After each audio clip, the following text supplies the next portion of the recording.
It is important to understand this. The Prophet lives in our hearts. When he's ridiculed, when he's insulted, we human beings understand one thing: the pain of the heart is far, far, far more hurtful than physical pain.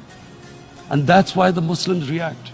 And I've always thought that if I ever had the stage, I would try and explain this to the world community, especially to the Western community, because having lived in the Western community, people didn't understand this. And every 2 or 3 years, someone would malign our Prophet, peace be upon him.